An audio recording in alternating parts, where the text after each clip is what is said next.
Coming back at you guys with another trade recap today. I took one loss. I'm down around $1,900.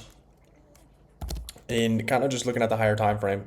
So coming into pre-market, we took this internal sell side to the left of us. And we had a bullish SMT, and then we also tapped into this 4-hour bullish fair value gap, and we were holding bullish. Now, we also had a 1-hour inverse fair value gap and a 1-hour fair value gap. So coming into market open, on the higher time frame, I was bullish. But on the lower time frame, I wanted to see us come and tap into this inverse fair value gap. And I'm not mad at my trade. I wish I played it differently.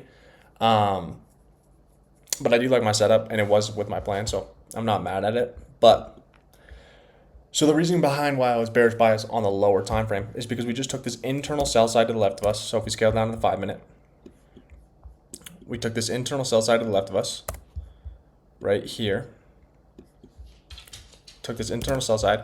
And we were also, if we scale up to the 15-minute, we were holding this 15-minute bearish fair value gap right here. So I wanted to see us just come and tap into this fair value gap and then possibly take out Asia low, but I was aiming for just the fair value gap. So after we held that 15-minute fair value gap, keep in mind we're not at market open yet. We tap into this 15-minute fair value gap. We hold bearish. We take out the internal sell side to the left of us. We have a bearish SMT. NQ comes up to take these highs. ES is nowhere near these highs.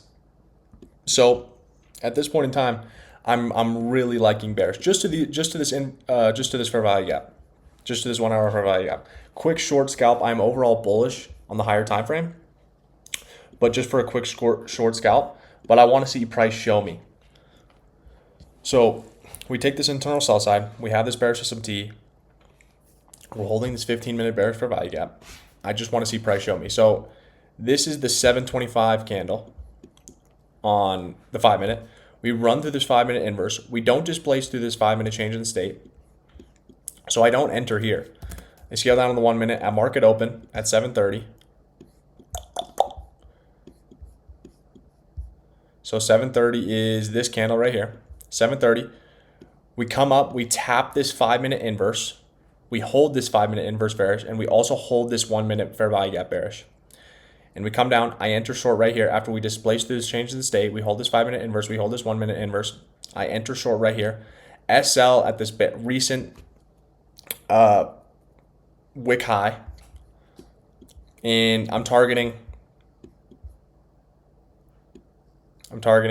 this fair value gap, basically. I mean, my TP was at the sell side level, but technically I'm targeting the fair value gap. But so I target this, and keep in mind at this point in time, where the fuck are we at? Okay.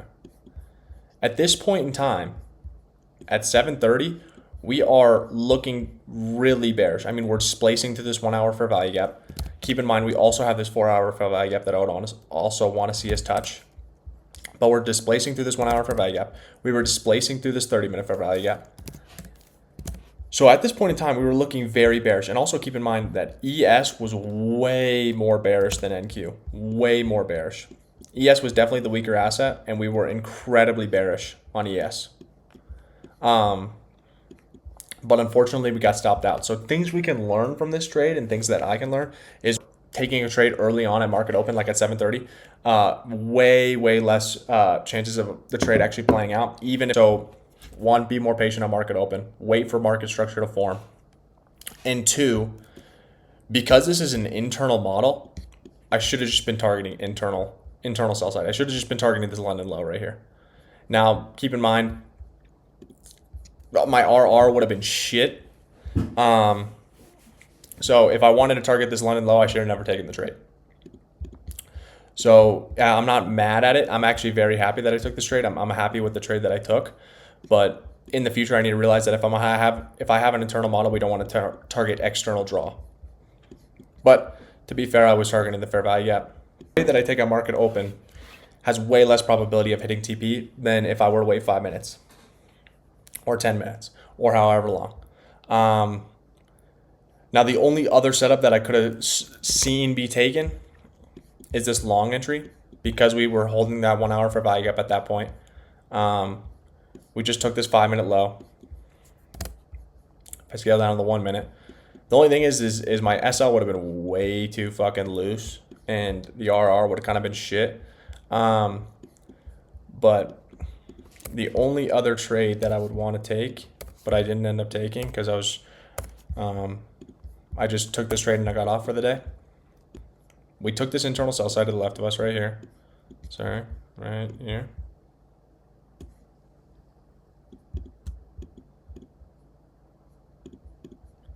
Took this internal sell side level to the left of us.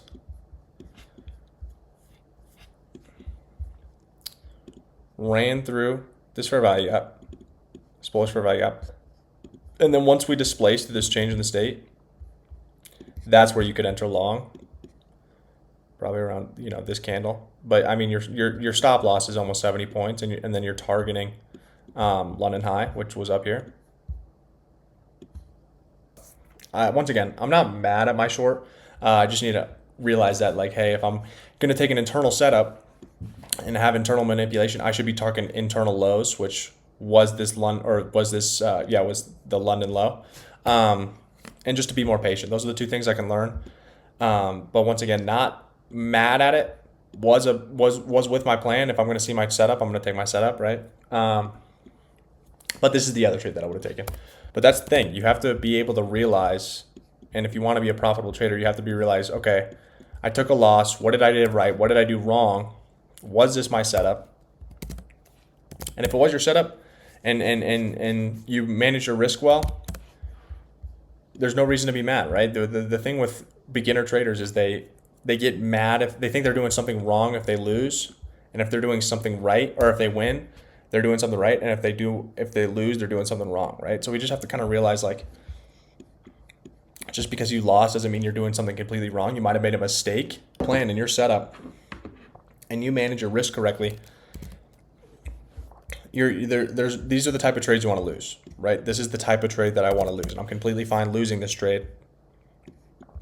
And we learn from it, and we figure out what we did right. We figure out what we did wrong. We praise our rights, and we learn from our wrongs. And that's what you need to do. So still up 1,900 in the past 2 weeks. I had a 3,800 week last week and a 1,900 loss day this week. So we'll see how the rest of this week goes. But yeah, not mad at my trade at all. And we'll see what market wants to do. But